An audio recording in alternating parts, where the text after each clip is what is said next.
Welcome in to the Dynasty Mafia podcast. I am your host, Antonio Denisi, and with me, as always, Eric Denisi and Keenan Jimajich. How are we today, fellas? Good. How you guys doing? I'm doing great. Can't complain over here. Yeah, I'm also doing well. We're recording today on Saturday, 7-Eleven, open all day. Make sure you're getting your Slurpees. Forgot about that. Yeah, I didn't even know that was. I didn't know. Come I didn't know on, you gotta get There's your a free 7-Eleven right down the street too. 7-Eleven is not a sponsor, but if they do want to sponsor us, we would love some Slurpees. So yeah, make sure to get your free Slurpee. Unfortunately, by the time you guys Sponsor us hear today. this, Speaking of we won't 7-Eleven, be then guess what I ran at 7-Eleven last night? oh, Your no. brother Eric. Oh yeah, I saw him. Yeah, I saw him there last Oh, night. did you forget? Last night, yeah. Honestly, yeah. Oh. When you were going on your texting spree there, when you were yelling about our one league, and I'm like, your brother's losing it. He's like, I don't know what he clearly didn't know what I was talking about. Yeah, I didn't read him yet. And then when I got to where I was going, I looked at him. I was like, oh, I know what you're talking about now. Yeah. Oh, jeez. Yeah, well, sorry. Hopefully you guys did get your Slurpees. By the time you hear this, I know it definitely won't be on 7-Eleven. But I hope you guys enjoyed your weekend, and I hope you guys enjoyed your holiday. The 4th. 4th was last week. Hey, with 3 kids and all the fireworks being blown off in my neighborhood, not one of them woke up. So I call that a success. Wow, that is really awesome. My son didn't wake up either. The neighbors definitely didn't disappoint, even though we can't have public fireworks. I think I had 8 different spots from my backyard that I could see fireworks. That was pretty cool. Yeah, in my whole neighborhood, for some reason, it's like they buy like $1 million worth of fireworks, and they were going off for a good 4 hours straight, like literally nonstop. And my dogs hate fireworks, and my one he like cuddles up in between our little AC unit and our bed, and he like hides. He goes halfway under the bed, and our other one just kind of hides Duke. too. So yeah, Duke. Yeah, that's wild. Well, I'm glad everybody had a good time. There's been some news that we have to catch up on. I know we were away for a little bit, a little over a week, but Cam Newton got signed with the Patriots. He's now a member of the AFC East. Replaces the greatest, quarterback of all time, Tom Brady. How do you think Cam Newton is going to impact New England this season, and how long do you think they've been talking prior to this agreement coming? I don't think this happened overnight. That's for sure. I think this has been going on for a while with, New England's cap problem before Cam Newton was signed. They had, I don't know, like a couple $1 million in cap space. But recently they just some cap space opened up with the Hernandez and Brown. They came to a deal to close out their contracts. So they have a little bit of cap space. Yeah, they have now $7 million, but I think they were waiting patiently because they had a feeling that no one was going to sign them. And I mean, their patience worked out for them. They probably signed probably the best free agent quarterback this year. Besides maybe Jameis Winston. I think I'd take Cam over Jameis. But I don't think Cam's going to make that much of a difference in this AFC East. He's had some injury problems, 2 shoulder surgeries in 3 seasons. He had a Liz Franks fracture last year, I think. And I don't think Cam Newton's that great of a quarterback. He's good. I don't think he's going to make that offense any special. And so, I mean, is he still going to be a runner, do you think, for New England? Do you think Belichick will change him, or do you think he'll cater to him? I don't think Belichick's going to – I don't care if Belichick's going to care how he uses Newton. I don't think he's going to want to protect him because he's only under a 1-year deal. So he can, if Newton gets hurt, they don't have any dead money for the following year. So I think they'll use him as a runner and as a passer. But I don't think it's going to change anything in the AFC East. I still think our Bills, hopefully, fingers crossed. Yeah, we'll win that. I don't know. It's everyone's so quick to, jump on Cam, but I don't think he's even guaranteed to be the starter there.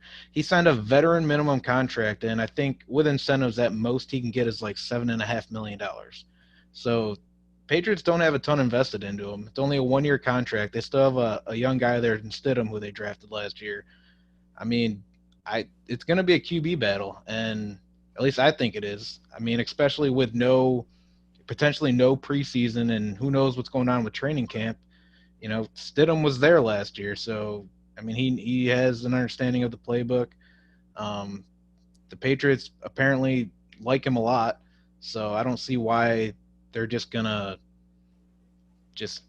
instantly name Cam the starter or assume he's gonna be the starter right off the bat.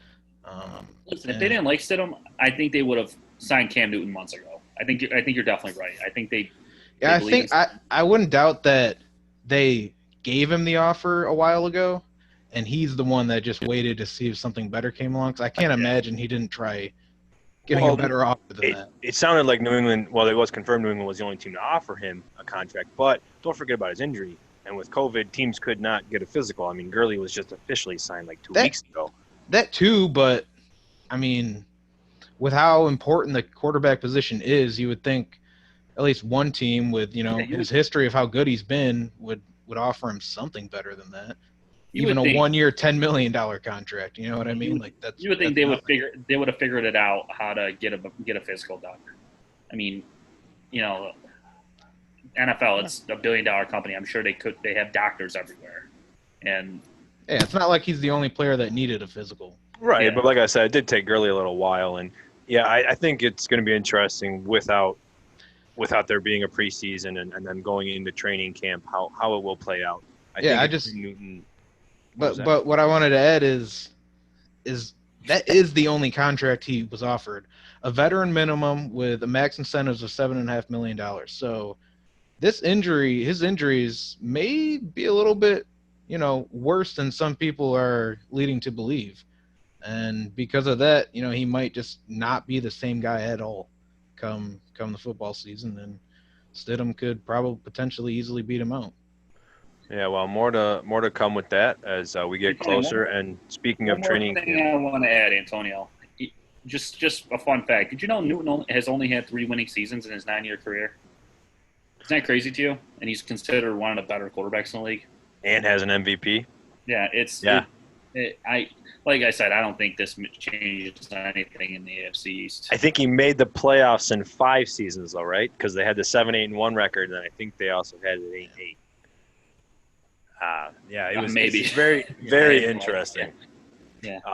But yeah, let's slide it over to the preseason being announced that they are going to cancel that. The NFLPA did make that agreement, and we're just going to stick with training camp. So what do you guys think about how that's going to affect the rookies? Do you think it's going to affect the veterans? I mean, I don't want to wish injury upon anybody, but training or preseason is when we do tend to see some injuries come about from people not being active or as used to that NFL, regimen that they have to go through every year. So what are your thoughts on that? It's going to non-contact injuries are going to happen for sure. Those non-football related injuries. Yeah. Who was it in Buffalo that had that linebacker that we drafted and he was jogging and he just tore his ACL a couple years ago? Rex drafted him. Do we remember? Yeah, not. I don't remember the name now. Yeah, blank on me. I'll try to vet that. He's in Kansas City. He got traded to Kansas City, but not a big deal. I think you'll see a lot Ragland. of those. Yeah, Reggie Ragland from Alabama. Yeah, Reggie Ragland. He was just running sprints and tore his ACL or whatever. Yeah. And I think we'll see a lot of those injuries come up this offseason. Rookie impact, I think if you're doing a redraft league, not dynasty related, I would be very careful where you draft these rookies, because are these guys going to be ready to take a main role in any offense to start the year? I don't think so. It takes a while sometimes, even with a regular training camp, a regular preseason for some of these rookies to make impact in the NFL. Now you cut out the preseason completely. Who knows if we're going to have a training camp? Just be careful where you're drafting some of these rookies. That's all I got to say about that. Yeah, it's gonna be real tough for them to, like, guys like Jonathan Taylor, Clyde Edwards-Helaire, these guys you're drafting pretty high. It's going to be tough for them to just assume a starting role right off the bat, especially with no preseason. I mean, I think Jonathan Taylor, he can easily win out the job in training camp. But I mean, with Kansas City, you know, they still like Damian Williams. You know, he looked really good in the Super Bowl, the last game they played. So I don't think Clyde Edwards-Helaire is going to be able to just come in there and assume the full, you know, starting workload week one. It's going to take them a little bit more time. Even the wide receivers, you know, it's going to take them even longer now because, you know, they're not getting those extra reps with the preseason, and their first NFL game is going to be a real game where they have to, you know, it's not preseason, you know. I think preseason helps them. It gets them into that mode, like Keenan said, you know. And yeah, it's going to be tough for them to come on. But I do think it almost helps guys like Cam Akers in a way, because see, for Jonathan Taylor and Clyde Edwards-Helaire, they actually have real competition there, whereas I don't think Cam Akers really does. So I think he could just straight up beat them out in training camp, and he just is the starter come week one.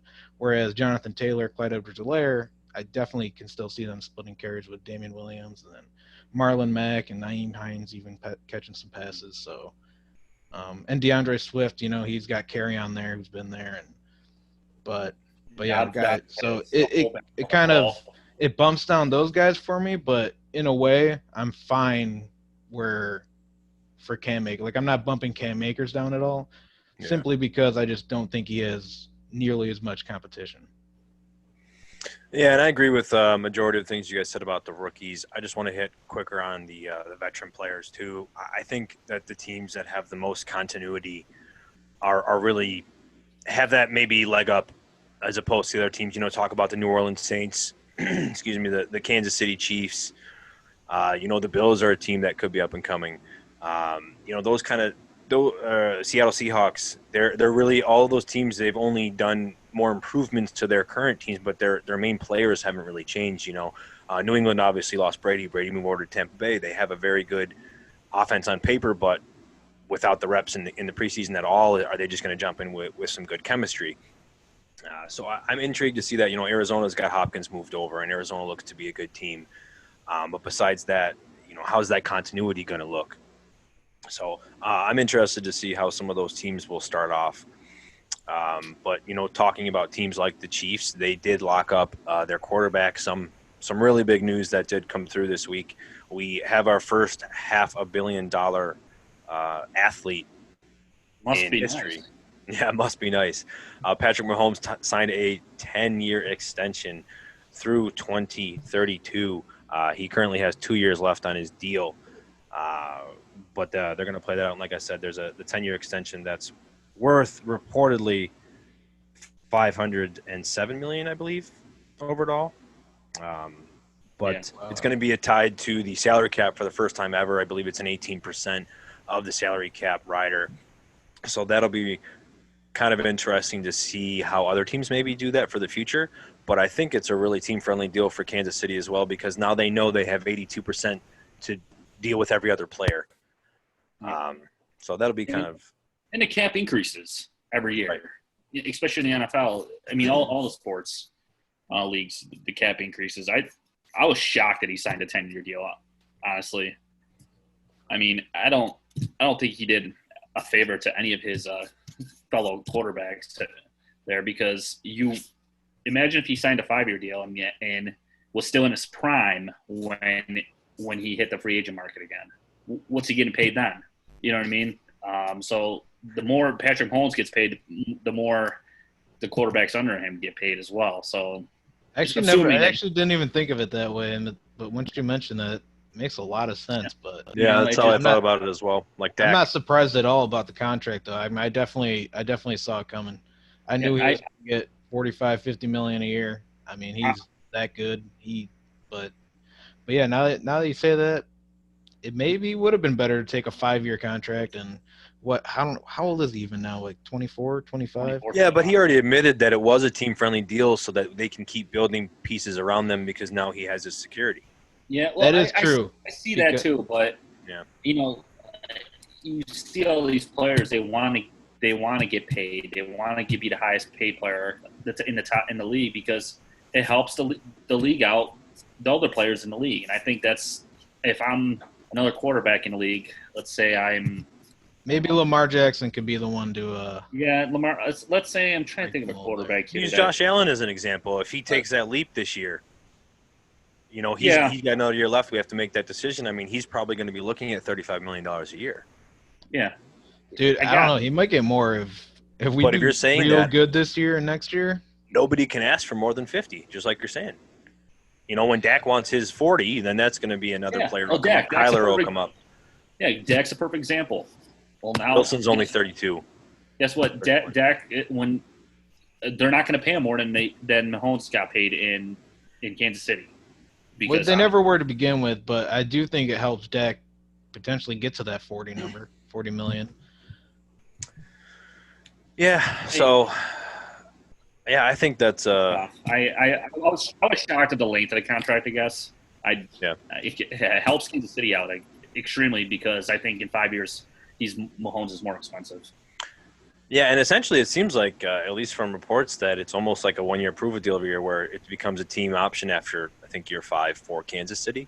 So, maybe they do wind up redoing that deal again in 5 years. But I'm sure come down the line they'll find a way to somehow restructure something and get him more once. Because 5 years from now, I mean, I don't even know what the cap salary will be, but salary cap. Who's to say that Patrick Mahomes is going to be good in 5 years, guys? I'll settle down. But even 10 years from now, he can sign another 5-year deal, 7-year deal. He will finish his career as the true GOAT over Tom Brady. Whoa. Oh, let me write this down. It's happening. So, 2020. All right, so you're saying that now. I guess the over/under has been around 1.5. Oh, I'm going to put it at 2.5 over this 12-year. 2.5 over/under Super Bowl wins for Kansas City Chiefs. Under. The one they just won count? No. Yeah. No.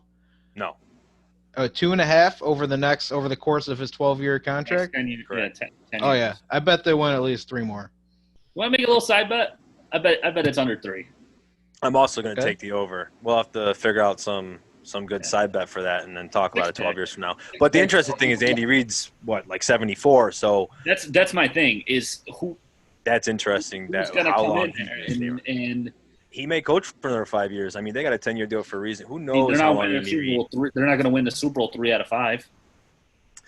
No, that they probably won't do that. Oh, but Andy Reid will coach longer than just 5 years. Because the Bills. If they're truly doing great, I don't see why he would stop. If he can potentially, be called the best coach, only thing there's health. Of all time, and he can keep winning Super Bowls, then. I mean, yeah, but. Yeah, well, that's a kind of a bold prediction, I guess maybe one would say. And speaking of bold predictions, that's what we're going to talk about on the show today. We each have a quarterback, running back, wide receiver, and tight end prediction we're going to run through. But before that, we do want to talk about a new segment we want to start here called our Red Alert. And our Red Alert segment is going to go over our ADP check.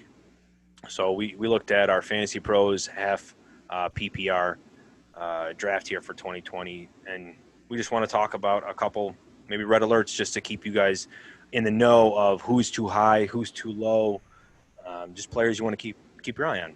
So Keenan, why don't you get us started with one of the players that will be on your red alert? Yeah, well, with Kyler Murray, here's the thing. I like him as a player. I'm fingers crossed he's going to be a good quarterback. I just feel like this year, with his ADP being at a 5 for a quarterback, I think he's a little high. I understand they added one of the best wide receivers in the game, in Hopkins, but last year I didn't think he was that impressive. I really don't. I think people are drafting him a little bit too high, and I want everyone to be careful when they draft him because there's no guarantee that he's actually going to be good. Gardner Minshew will be the first one to tell you that he had a better season than him and Daniel Jones in New York. And he was drafted in the sixth round, I believe it was. Here's a couple things.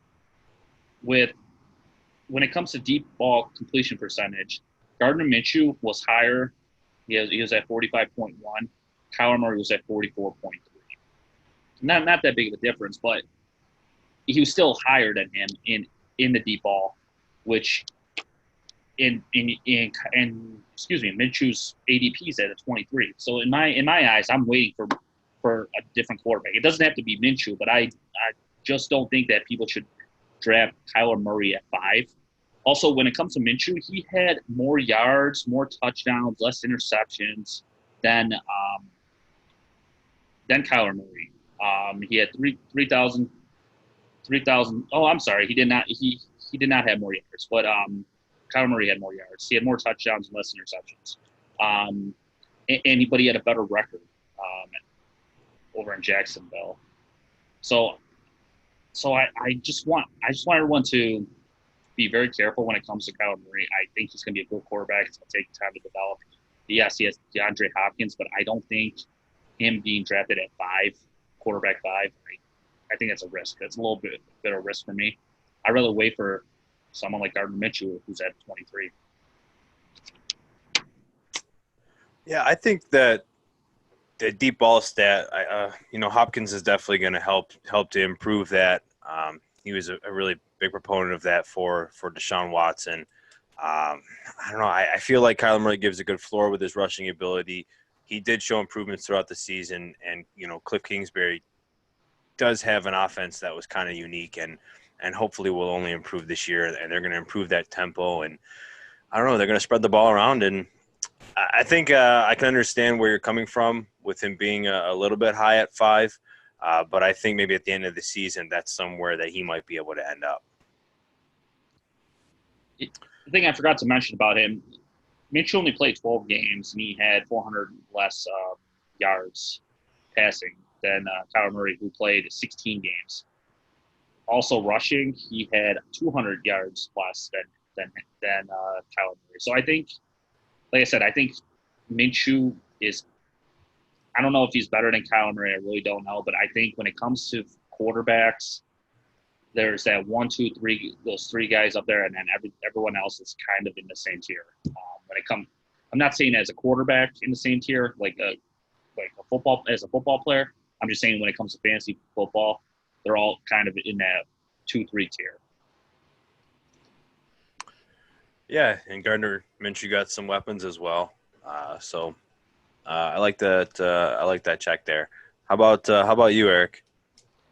Yeah, I definitely agree. I mean, obviously, it's a pretty big strategy, a pretty popular strategy to just wait on quarterback. I think it's just more the youth and the potential with Kingsbury and adding DeAndre Hopkins. They drafted a couple linemen, so it's just the potential for him and the rushing ability that he has. He's one of the fastest quarterbacks in the league. So yeah, I mean it's 5. I guess I could see 5 is a little bit high, but at the same time I do believe that he has the potential to be a top 5 guy. Cool. Why don't you move on to talk about Miles Sanders and what you think about his current ADP? Yeah, he's currently being drafted as running back 13. Not even a running back 1, which is a little bit crazy to me. I know last year for the first half of the season, he didn't have the best start. Jordan Howard was there. He was getting a lot of carries. But when you look at weeks 8 to 16, it was an 8-game stretch. I'm not counting the last game because he got hurt. But during that 8-game stretch, he was on pace for over 1,650 total yards, 62 catches, and 4 total touchdowns. I'm not super excited about the touchdowns, but I do think that he can definitely get more than 4 total touchdowns this year. I think he's going to up that. And just with those numbers alone, it put him at 15.7 points per game in a half-point PPR league, which that would have put him right about running back 7-8 on the season. So yeah, I'm just a little bit shocked that he's not at least being drafted as a running back 1. So I think he's going to be a real good value come draft time. Wait, what was the pace for 4 touchdowns you said? Was that? What was that 4 touchdown number you had for Miles Sanders? Um, I'm saying that was like his pace for the 16 game touchdowns. Oh, Like his well, he 16 did game. finish with 6. He Was had the it? three. He had 3 rushing and three receiving. So he was at least able to get the 6 in that limited Oh, workload. So yeah, I mean, I I agree with you. I was looking at the wrong note here. My bad. Oh, no worries. I was just making sure. Yeah.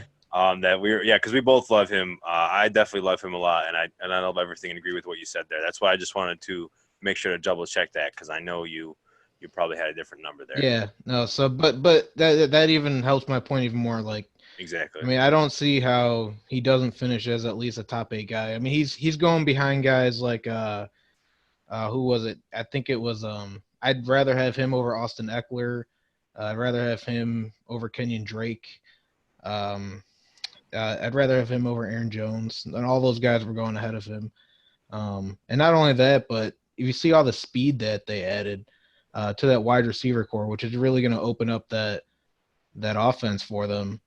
And I know they lost Brandon Brooks, but I'm not really too worried about that. I still think he's going to be just fine.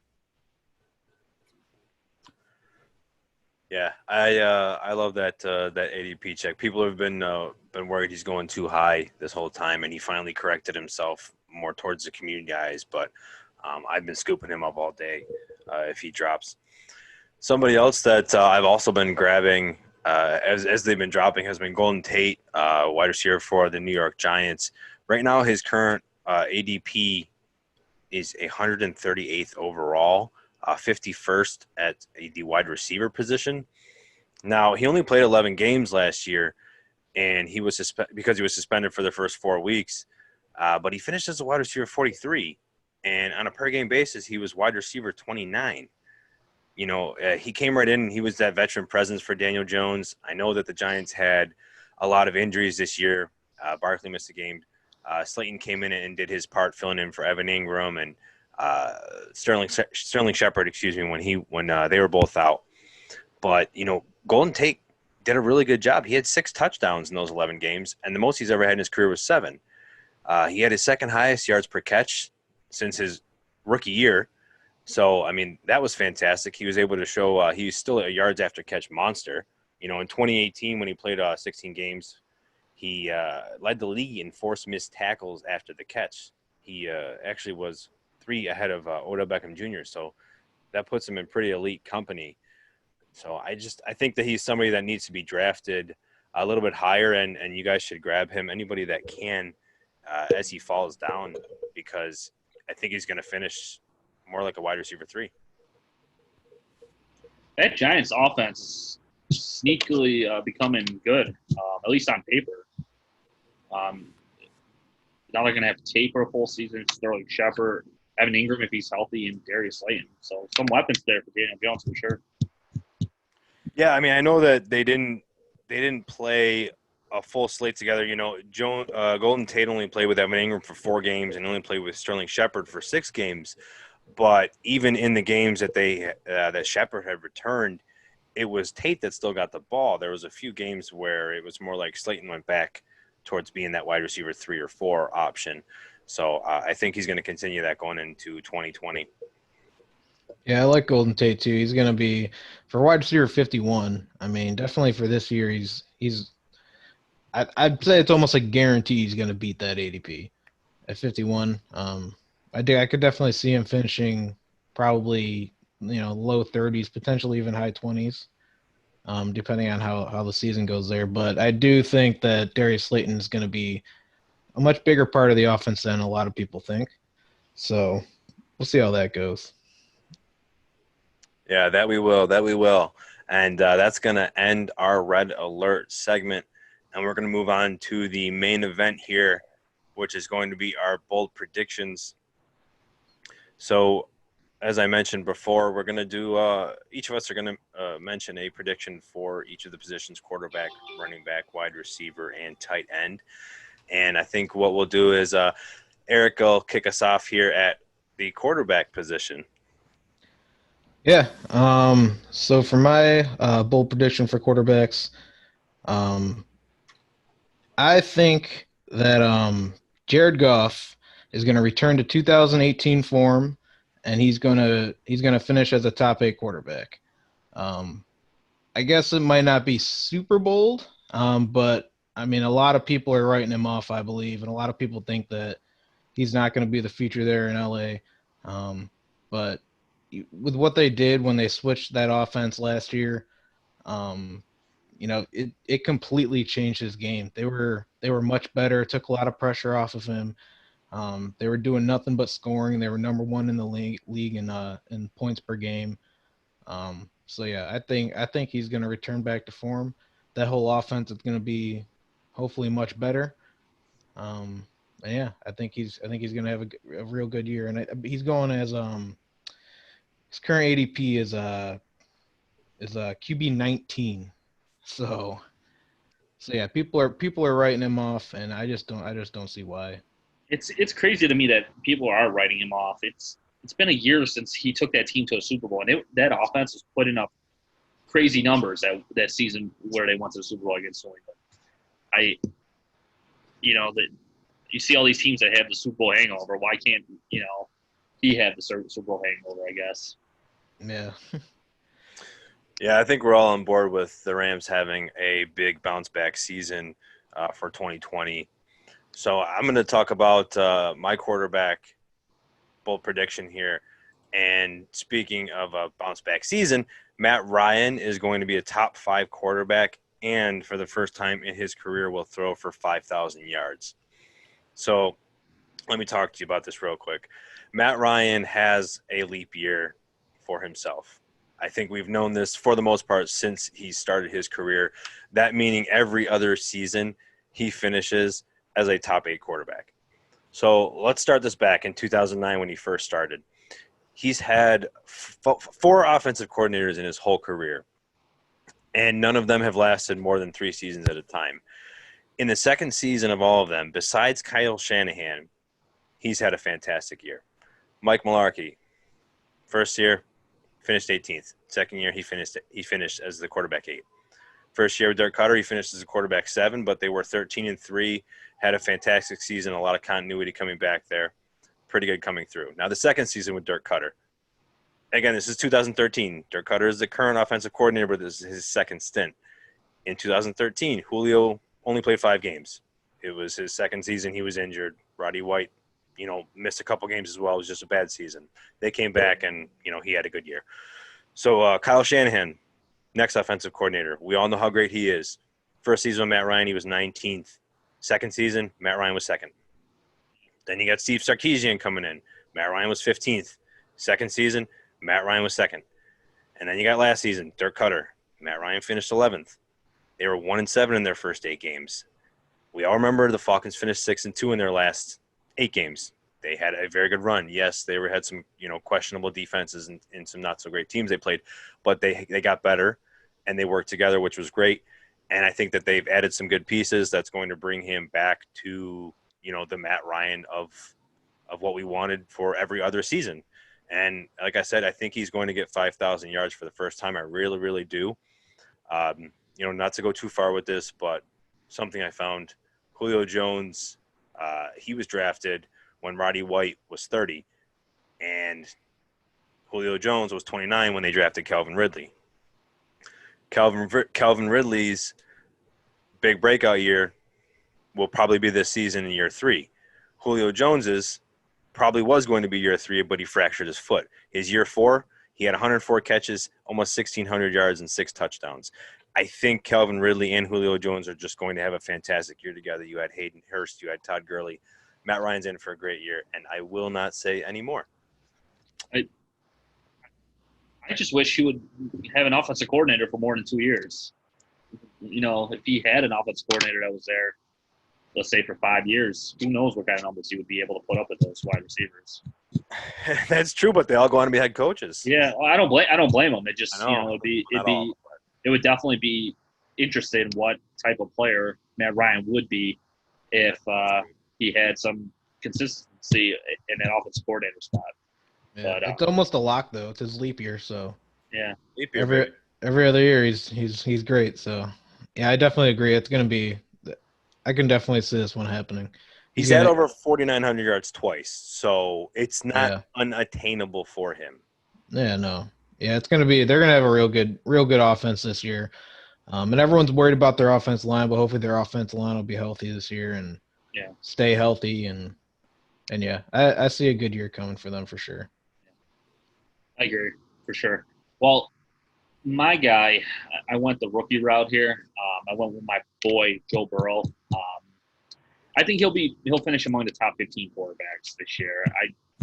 I almost guarantee this one. Let's see the quarterbacks that are going to finish ahead of him: Lamar Jackson, Patrick Mahomes, Watson, Prescott, Wilson, Josh Allen, maybe Drew Brees, Kyler Murray, Matt Ryan, Aaron Rodgers, and Tom Brady. Those 11 guys right there are probably the top quarterbacks fantasy wise. I think those guys definitely beat out Burrow. But among the next group, which also includes Burrow, I think it's a coin toss. Whatever he outscores them in fantasy, if he outscores them in fantasy. I mean, Ben Roethlisberger, who would you rather have? Carson Wentz, can he stay healthy? Matthew Stafford, can he stay healthy? Baker Mayfield, will he bounce back? Daniel Jones, who is he? Jared Goff, will he bounce back? Kirk Cousins, it's Kirk Cousins. And Ryan Tannehill sucks. So um, I just think Burrow is he's in such a great situation for a rookie quarterback. And he's got guys like AJ Green, Tyler Boyd, running back, Joe Mixon, all at his disposal.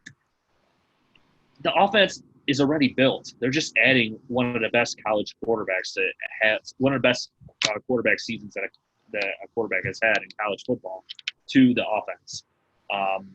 So I think at quarterback 19, I think he's definitely going to be in the top 15, if not higher.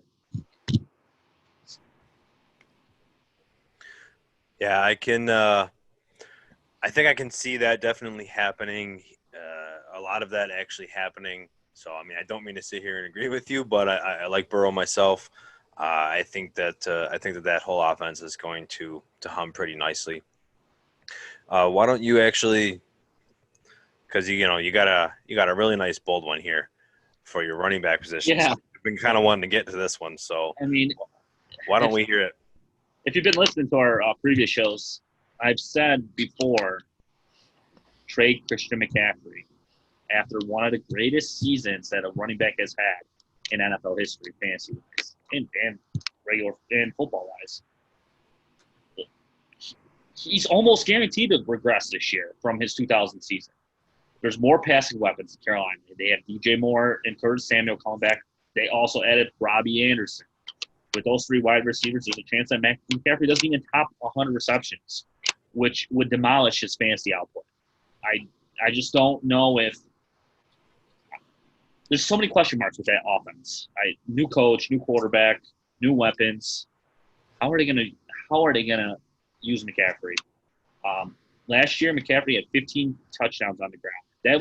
That doubled his previous career high. Is he gonna get 15? I don't even think he gets 10. I think he's gonna end up in single digits again. And also with Bridgewater under center, and it's a better quarterback than they had after Newton's injury last year. I think they're gonna throw the ball to those wide receivers a little bit more. I think defense are also gonna be focusing a little bit more on McCaffrey after that season last year. So I guess I don't see him finishing the top 5, running backs. I don't know if I even mentioned that. McCaffrey won't finish in the top 5 running back was my bold prediction. But, yeah, so we'll see what happens. So you don't have Christian McCaffrey finishing as a top 5 running back. Trade him now. I'm telling you. Our good friend Blake Smith, he's a listener. He listens to our show every week, and I was talking to him. And he's thinking about trading McCaffrey after those trades that have happened in other leagues, where people are overpaying for the guy. And with the year he had last year, people are going to overpay. Is he gonna have that same year? I don't think he will. I almost guarantee you he won't have that same year as he did last year. I mean, I think I think it's reasonable to think that he has to regress, but he was just so far above and beyond running back 2 that he has to regress a lot. And He's maybe gonna- maybe it's you're right. The new offense, Matt Rule. Maybe they don't want to throw. Maybe they only want to throw him the ball 75 targets instead of 100 plus targets. And Antonio, the big asterisk for me in this whole thing is that when it comes to touchdowns, that's a big leap from 7 to 15 in career high. He doubled it. He doubled his previous career high. I think I don't know if he's going to be able to get even close to 15 this year. I mean, he also increased his touches a lot as well. I mean, he almost had like 70 or 80 more touches. So, I mean, yeah, I can understand the high efficiency in touchdowns. That probably will regress. I can agree with you there. But top 5, I'm not sure. I think top 3 is a lock. Keenan went extra bold on this one. Yeah, he likes it. I like I said, I like it though. Listen, I like it though. we'll re-listen to this episode in December. That is Fair enough. I'm looking at the running backs right now. I like Barkley. I think Barkley's a better player than him. I think 5 years from now we'll be talking about Barkley instead of McCaffrey. I think Elliott's going to have a better year. Kamara, I think New Orleans is just a better offense, and I don't know. I think if Dalvin Cook doesn't come back, this is going to screw my whole prediction. But and then I also think Nick Chubb and Joe Mixon are up there as well. I don't know. Will all these guys jump McCaffrey? Well, I don't know. But that's why they call it the bold prediction. Yeah, exactly. Yeah. Exactly. Hey, if I'm right, I'll look like the genius. If I'm wrong, hey, I'll have an excuse. Speaking of top 5 running backs, so I guess I'll jump into mine here. Who do you got, Biggie? I think Steelers running back James Conner will finish as a top 5 running back this year. Well, bold prediction. That's one guy that's going to jump McCaffrey. There it is. Yeah, there you go. But yeah, obviously with him, it's about the injuries. Can he stay healthy? If he can, I just don't see how he doesn't. Back in 2018, in just 13 games, he finished as the running back 7. So I don't think it's crazy to think that he can finish as top 5s. As long as he stays healthy. Big Ben's back. They got a good wide receiver core there, so it's not like he's going to be looking at stack boxes.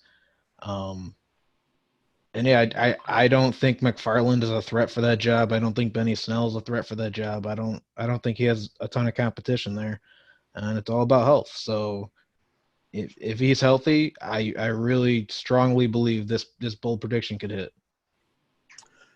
James Conner is a fantastic running back. He is when healthy. That's that's. And that even biggest... Tomlin said it. He's like, he is a featured guy when healthy.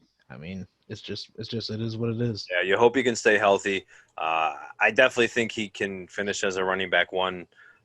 Top 5 is very aggressive, and I hope that can be something for him. I got a few shares. I was buying him this offseason, but how aggressive is it though? You know what I mean though? Like because in 2018, 13 games he finished as running back 7, had 3 more games. Who knows where he could have finished there? He probably easily could have finished as top 5 then. Well, let's move over to my running back prediction. I'm gonna talk about James Conner was a successor for this player, and that'd be Le'Veon Bell, who is now the running back for the New York Jets, as we know. We're now going into his 2nd season. I think he's going to be able to get 1,500 total yards. I really do, and I think that's going to put him as a borderline running back 1. And I'm really not too concerned about last season at all. I mean, he finished 16th in PPR, 18th in half PPR. So it really wasn't a horrible season for him, but statistically it was immensely horrible. He had 3.2 yards per carry. He did not do well at all catching the ball, and he had no touchdowns. And, the Jets' offensive line was absolutely horrible. And they proved that was something that they were going to address when they drafted Mekhi Becton, the tackle this year, 11th overall, and then they signed tackle George Fant. And, in overall, they've added 7 offensive linemen. So they really want to find some players that can protect Sam Darnold and do well in protecting Le'Veon Bell as well with rushing the ball. So I think that his efficiency has to get better. I don't think he's going to be rushing for 3.2 yards per carry again. And then I also think he's going to be getting 60-plus catches, so he's got a good chance to get 275-plus touches. He had just north of 300 last year.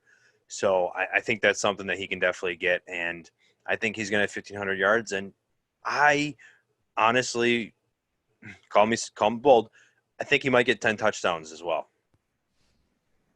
Wow. So that would obviously put him a bit higher than a back end of an RB1, but I think there's a world where Le'Veon Bell gets utilized a lot better than he did last season, and he can finish as a middle RB1.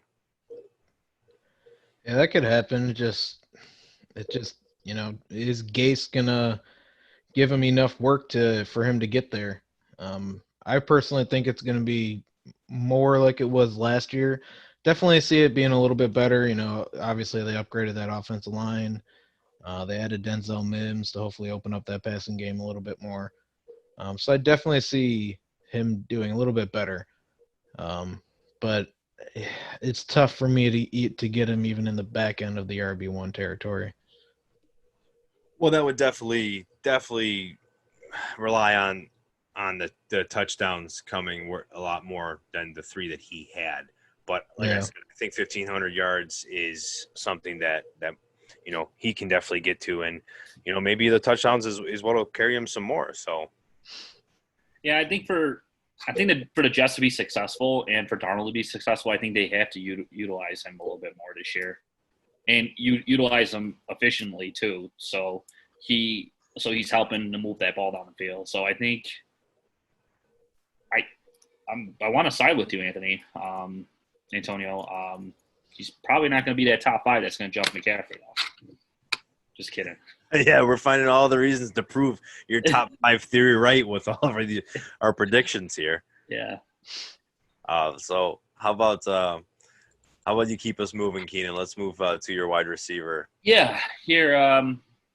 So this past week I did a lot of digging on this guy.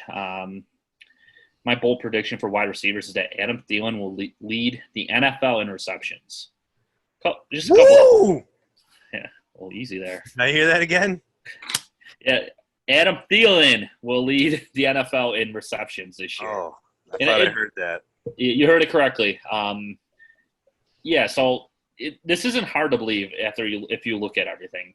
Couple things. Vikings did trade away Stephon Diggs to Buffalo. That leaving 94 targets up for grabs, 63 receptions that he had. Yes, the Vikings have 2 solid tight ends in Kyle Rudolph and Irvin Smith Jr. That's my boy. I always forget his name, but he's my boy. And they did draft Justin Jefferson, but is Justin Jefferson going to be ready for a wide receiver 2 role? In my opinion, I think Thielen going to this year. I'm not saying that Justin Jefferson's a bad player. If you drafted him in your dynasty league, good for you. I think he's gonna be a great player there. And in Minnesota, he'll eventually be a number 1. But this year, I think Thielen is gonna be the wide receiver 1 and wide receiver 2 in Minnesota. Let's be honest. I don't think Jefferson's gonna take that step into being able to be Diggs. And I don't think Rudolph is Rudolph, the Kyle Rudolph that we have gotten to know over the last few fantasy years. And is Irvin Smith Jr., I'm hoping, praying to God he takes that next step because I have a lot of shares in him. The other thing is, what if Cooks holds out? So now you have Diggs and Cooks out. Who's getting the ball? So Jefferson. I think you better hope so. You have a lot of stocks in him. My last point that I want to make to this is Thielen put up 113 receptions in 2018. Okay, I know it was a couple of years ago, mind you. Which this put him at 3rd in receptions behind Michael Thomas and McCaffrey. Now with Diggs gone and maybe Cook holding out, who says that he can't lead the NFL in receptions this year with all those question marks in Minnesota? I think they're going to use him a lot. I really do. And that's why I traded for him, Antonio. I know you were upset that I made that trade, but we'll talk about that in our Mafia trade segment. But that's why I traded for him. I think this year, if you're looking to win this year, make that move and get Adam Thielen. Yes, he's 29 years old, going to be 30 this year, but I think he's gonna be one of the best wide receivers in fantasy this year. Yeah, I definitely can get on board with that. Maybe not finishing as high as you might think, but I definitely think he's going to have a great year, a great couple of years coming up. I am one that believes Jefferson will be fine taking over that wide receiver 2 role there. And no, I don't necessarily think he's going to come in and be Diggs, but I don't think that he has to be Diggs in that offense to take enough away for Adam Thielen not to get to where you think he might get. If that makes sense. And even if Delvin Cook holds out, who knows? Maybe Alexander Madison breaks out and is just as good as Delvin Cook. So, but we'll see. But I definitely agree he's going to have a great year. Definitely not disagreeing with that at all. Yeah, he had 12 less catches than Michael Thomas in 2018, like you referenced. He actually had more targets than Michael Thomas in 2018. So, and almost 1,400 yards it was. Yeah, right? And that was with Minnesota not throwing the ball a lot. So if they throw the ball some more and his catch percentage can get up, maybe it's not too crazy, but I'm going to call you crazy right now. So, like I said, we'll see who's crazy in December. Yeah. I got my ring finger sized, for all those Dynasty championships that I'm going to be bringing home. Oh, okay. But here, I'll jump into my guy.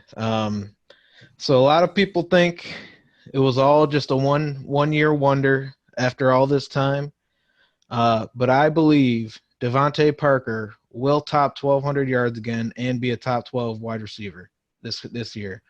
I know everybody thinks just like I said, the 1-year wonder, but Ryan Fitzpatrick is still there. He's gonna start the year, especially with no preseason, and who knows, how training camp is gonna be exactly.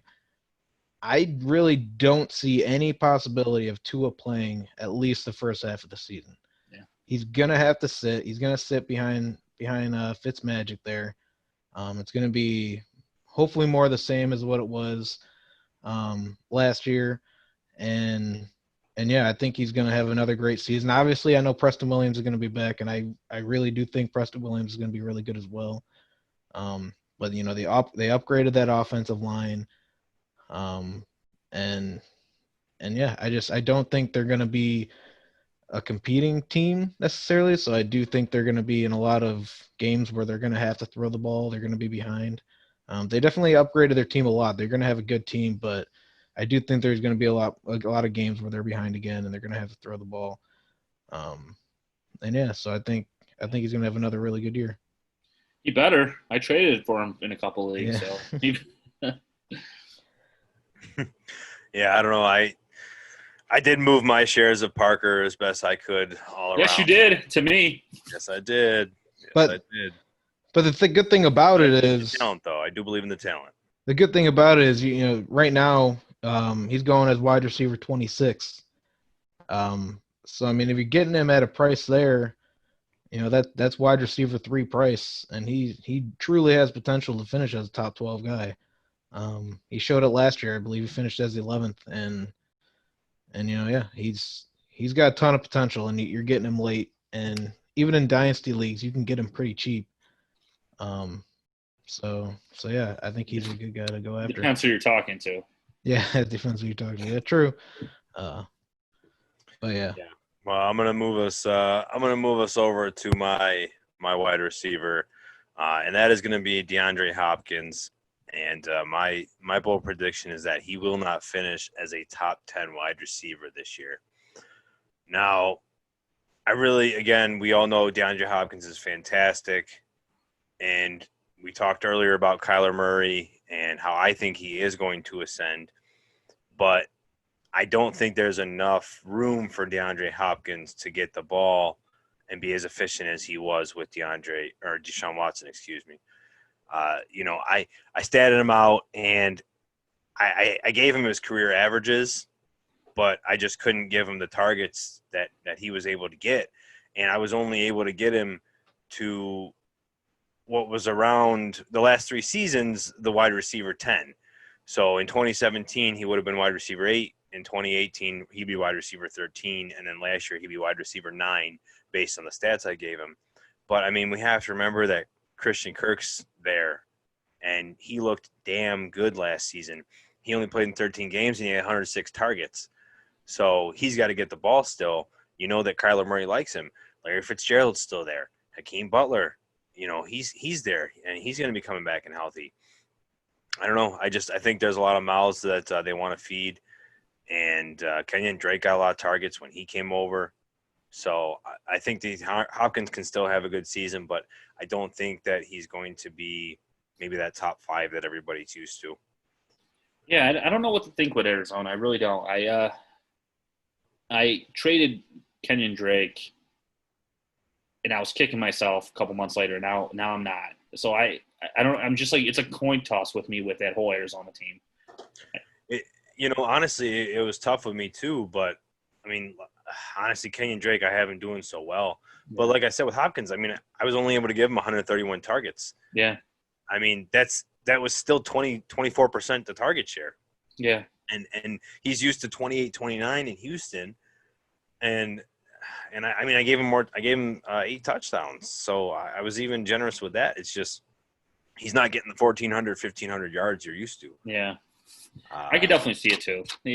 We've seen in the past a wide receiver go to a new team and take a step back. So we'll see. Yeah, great football move though. Great football move. Arizona's going to be a scary team. They really will. But yeah, they're going to be fantastic. I mean, I don't know. They can be extremely fantastic. Like potentially better than the Baltimore offense. Just as a whole, like I really do believe, like I said earlier, Kyler Murray, I really do think he has the potential to be a top 5 quarterback, but at the same time, he has the potential to be the 15th best quarterback. Yeah, it's still a question mark with him. I mean, Deshaun Watson is such a great, quarterback out of the pocket, and that's where him and Hopkins made a lot of magic, and maybe I'm sure him and Kyler will too, and maybe there's a chance his yards per catch goes over 15. He's normally around 13 and a half, but maybe it jumps over 15 because he's just getting one-on-one and he's just doing his DeAndre Hopkins thing. There's a chance with everything going on too, with with COVID and all that, and like I said, no preseason and all that could also affect the connection that they build before the season, which could just affect them throughout the whole season as well. That's true. So because they rely a lot on that, the whole preseason, training camp, everything. Especially when it's new. That's what worries me a tiny bit about Diggs and Allen, their connection. But I mean, it seems like they're doing pretty good when it comes to, getting to know each other and connecting to at some point, to some degree. But yeah, like I said, it could affect that a little bit, make it take a little bit longer for him to get acclimated to that offense. Yeah, it could, and we'll see how that comes by. And like you said, he's a great talent, but changes during this time are going to be tough. So speaking of great connections, Keenan's got another bold prediction on a really good connection between a quarterback and his tight end. Yeah, nothing against Travis Kelce, but I think his time's done. And I'm not saying as a football player or as a good fantasy option. I'm just saying he won't finish a top 2 tight end this year. He's held that number 1 spot for how long? I mean, he's been in that Andy Reid system, and no matter who the quarterback is, if it's Alex Smith or Patrick Mahomes, it seems like he has a great year every year. But it's got to happen at some point. And why won't it happen this year? I mean, the guy's turning 31 in October, so he's getting up there in age. I think George Kittle is going to eventually take over number 1, and it might happen this year if Deebo Samuel misses time in San Francisco. Also, Mark Andrews and Lamar Jackson have set all these kind of scoring records last season. Who's to say that Mark Andrews can't be number 1 or number 2? So here's my other thing. What about our good old friend here, Gronk? Is he gonna, come back and be a top 5 tight end or top 3 tight end or top 2 tight end? I mean, Brady's on a new team. A lot of new weapons, obviously, moving from New England to Tampa. It's going to take some time to get adjusted to these guys, to get adjusted to the playbook. Who's he gonna trust the most? All reliable, his best friend, Gronk. So I'm not saying Gronk's going to be a top 5 tight end. That was just a little, I guess a bold prediction in a bold prediction. But I don't see Travis Kelce finishing a top 2 tight end this year. I mean, it could happen, but it's soon. It's not going to happen. I mean, Kittle and Andrews are both great tight ends. Yeah, it hasn't happened in 4 years. He's been either 1 or 2 now. Yeah, 1 or 2. So that is definitely a bold one. And so you've got Christian McCaffrey not finished as a top 5. You got Adam Thielen finishing with leading the league in receptions, and then Kelsey's not a top 2 tight end. Man, you're asking for it. Listen, if I hit 2 out of 3, I'll be happy. We'll be happy with 1 out of 3. Yeah, you should be 1 out of 3. We go 2 for 3. But if I hit 3 out of 3, It makes it bold. If I hit 3 out of 3, I should have went to Vegas. Man, you should throw Burrow in there as a top 5 quarterback, and definitely. No, let's not go crazy. Yeah, that puts you to crazy. That puts you to crazy level, I guess. All right. So, I guess maybe I'm a little crazy, but Austin Hooper is going to have 10 total touchdowns. They're all going to be catching. But I was going to say, he's getting the rushing touchdowns. I just decided to throw total in there just to make it sound a little bit by Cleveland. He could have a rushing touchdown. He might have a rushing touchdown, but he's going to have 10 touchdowns. I'm going to be mad when he has nine receiving touchdowns and he gets a rushing touchdown. I'm going to be very, very upset, okay? We're definitely going to look back to this. Yeah. So here's why I think that's going to happen. Now, in the first 2 seasons here, Baker Mayfield has thrown 49 touchdowns. 17 of those have gone to the tight end. Who in the hell has been his tight ends for the last 2 seasons? I mean, it certainly hasn't been David Njoku, who's trying to get traded, and Cleveland doesn't want to let him go for some reason. So, I mean, 17 of those. So that's just about 30% of his touchdowns all went to tight ends. So I think Austin Hooper coming in here, he got the money. He got paid for a reason. They're going to be giving him the ball. He runs a lot. He runs routes a lot. He doesn't line up like a traditional tight end all of the time. And with Jarvis Landry possibly not being there in the beginning of the season, they might put him right in the slot and just let him loose. He could have 3 touchdowns in the first 4 or 5 games, and then that's just going to put him on a great pace. I think that there's a good chance that Baker's going to throw at least 25 touchdowns, if not closer to 30, because I think that this offense is going to do good things with Stefanski. I know that he likes to be run heavy, but he did favor the tight end. Keenan mentioned earlier with Irv Smith and Kyle Rudolph. I think that Austin Hooper has a good chance for a good touchdown season, not necessarily a crazy yardage season, but I think he'll be used in the red zone a lot. We all know about Chubb's horrendous stats in the 5-yard line. So you can thank the Buffalo Bills for that. Thank the Bills for that.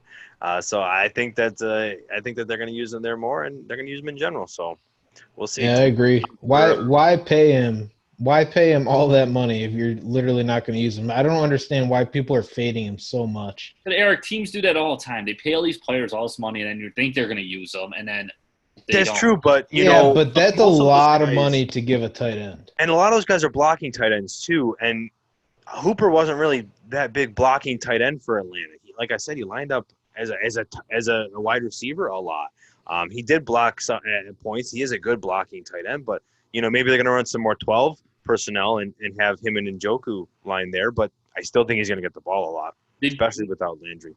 Did you mention Njoku possibly requesting a trade too?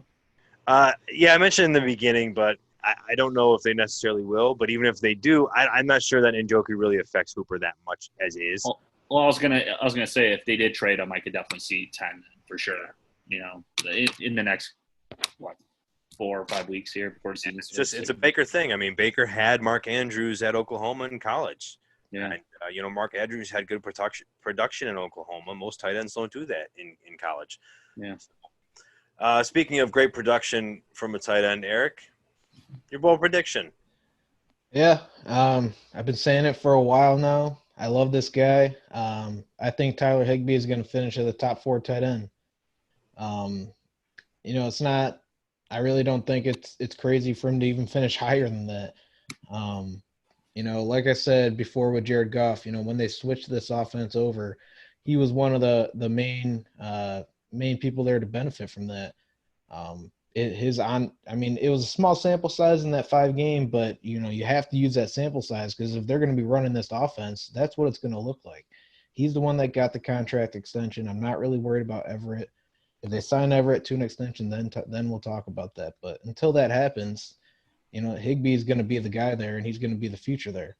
And like I said, in that sample size, his 16-game pace was just absolutely ridiculous. It was 137 receptions, over 1,600 yards, like 6 touchdowns or something like that. I mean, take away 40% of that, you're still looking at over 1,000 yards or around 1,000 yards and maybe 4 touchdowns or something like that, and 80, 90 catches. So yeah, I think even if he regresses, which is going to be obvious, it's going to happen, he's still going to have a fantastic year. And people are completely fading him, especially in dynasty leagues. You get him, I think, the 10th, 11th round. Even in tight end premium leagues, you can get him that late. Yeah, like I said earlier, we're definitely all pushing the Rams offense to do well. So I think that's definitely a good one, and definitely pretty bold. Coming to being an older tight end, hopefully Darren He's Waller. 27 though, so for a tight end. Well, for a break, yeah. I mean, we know breakouts generally happen from them as they get older, but yeah, it was his 4th season, so Yeah. tight ends usually take about 3-4 seasons. It's pretty normal for that to happen. Gerald Everett was McVay's first draft pick. I know he loves the guy, and that's why it was real interesting to see Higbee come in and steal the show. So that's kind of really good for him to be able to do that. Yeah. Just a little thing here. I'm on the Rams depth chart here. They're on their website, and they do have Tyler Higbee as their tight end 1 over Gerald Everett. So I don't know. I don't know. It's going to be so hard for them to move away from him. What he did, what he did in those games, it's not just the system. Yeah. Like, you don't just get those kind of numbers. He had 4 games over 100 yards. He was just absolutely insane. And they were bad, defenses against the tight end, and they, took advantage of it. But you're right. What he did was still just kind of insane. Even though there's still NFL defenses, what he did is just absolutely insane. And if McVay goes away from that, then he's absolutely insane. I just don't see. I think he's smart enough to realize, when something's working, he's going to keep doing it. That's the whole reason they switched the offense to begin with, because they knew it was going to work better, or hoped it was going to work better, and found out it did. They were putting up a ton of points when they switched over to that, so I just don't see them moving away from it. Them changing that offense doesn't help your Cooper Kupp obsession. It does, though. I mean, I've argued Cooper Kupp too. He's, during that span, he was averaging 17 fantasy points a game, which put him right up in the, I believe it was right around wide receiver 7 or 8. Yeah, it was like 8 or 9, yeah. Yeah, but it was like right between Devontae Adams and Mike Evans in points per game.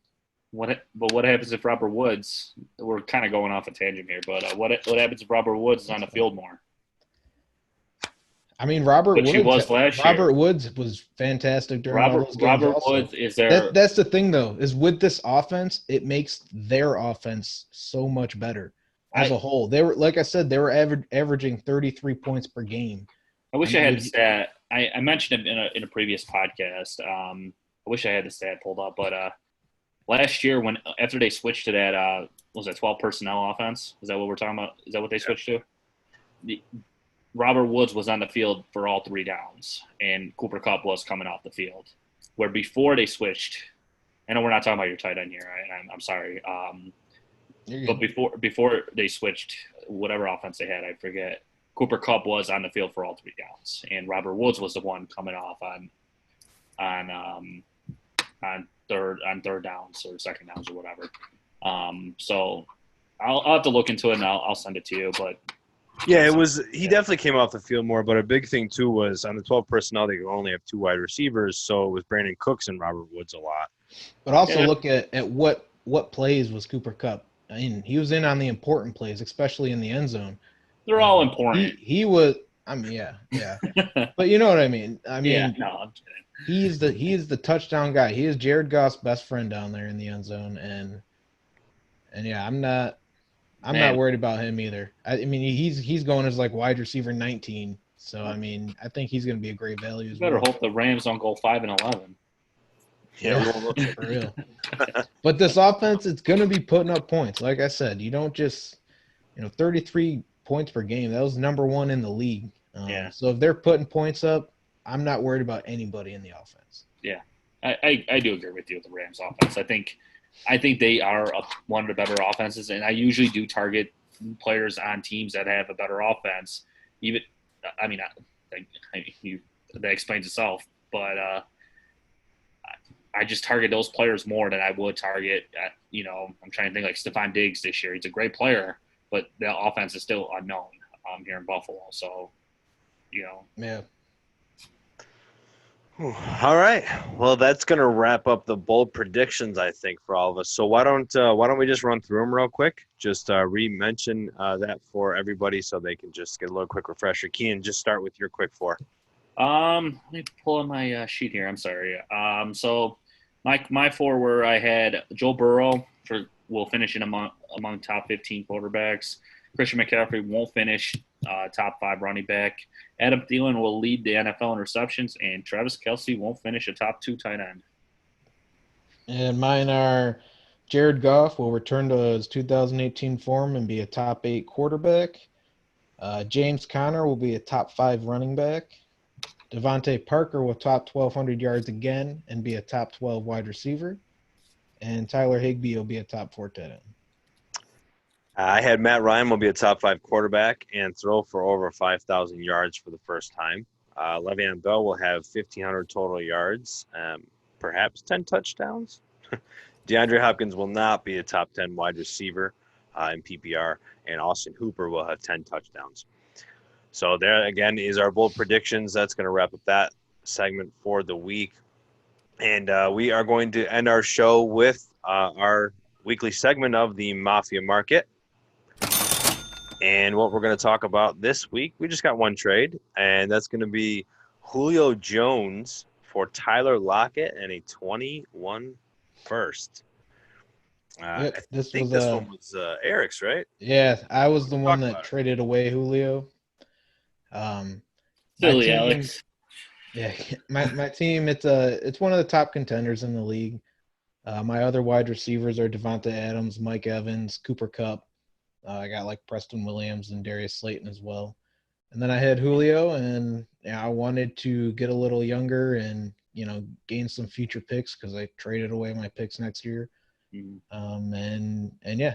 He offered me, well, he didn't offer it to me. I asked him what players would he give along with his 21 first just to kind of see, how would it play out. Gave him a few names. He said he would do Lockett. So that deal worked out.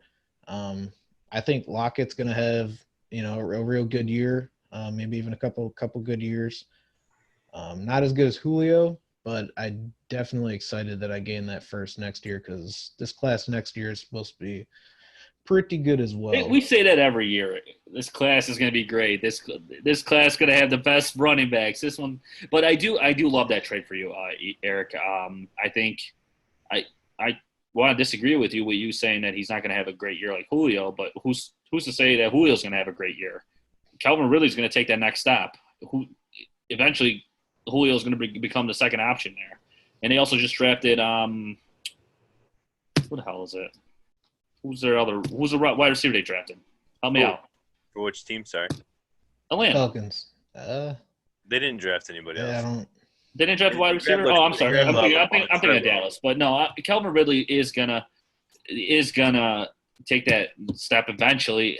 Hopefully it's this year, for Anthony's sake. And Julio's going to be that second option there in Atlanta, especially with his age. So I think that trade works out for you. I mean, maybe he's better than Julio. Maybe he's not. I think this is a great trade both sides. I think Julio's still going to be number one for maybe another year or two. I wasn't saying earlier necessarily that Julio is declining with the way I was talking, but that Calvin Ridley and Julio can both perform very well, just like Lockett and DK can. And, Lockett's one of the most efficient wide receivers in the league. He'll continue to do it with one of the best quarterbacks in the league in Russell Wilson. So definitely think it was a good trade for both sides. So I think that's definitely going to wrap up the show for the week. Anything you guys want to close it out on? Yeah. While we were recording, I'm sure, I don't know if you guys looked at your phone, but the Washington Redskins are planning on announcing a team change tomorrow, name change tomorrow. So that should be interesting what they're going to really? go with. Yeah, nice. Tomorrow morning. So hopefully they go to, something unique, something cool. But it's going to be weird. We all grew up Washington Redskins. I'm going to be saying Washington Redskins probably for years. I still call the Rams St. Louis Rams, so. Yeah, I still call the Chargers San Diego. Chargers. Yeah, so, so we'll see. I think that's pretty cool for a Monday. So we'll see what we wake up to tomorrow. Yeah, a lot of big changes. Definitely coming everywhere. All right, guys, don't forget to follow us on Twitter at the Dynasty Mafia _FF. You can follow me at Antonio Denisi FF. You can follow Keenan at Keenan _716. And you can find Eric at Eric D _FF. Don't forget to subscribe on YouTube as well. And we're going to get started with our division previews next week. So make sure to tune in. And, guys, football is coming back. So, like we said, we'll talk to you guys next time. And see you later. Take care, everyone. Mafia out.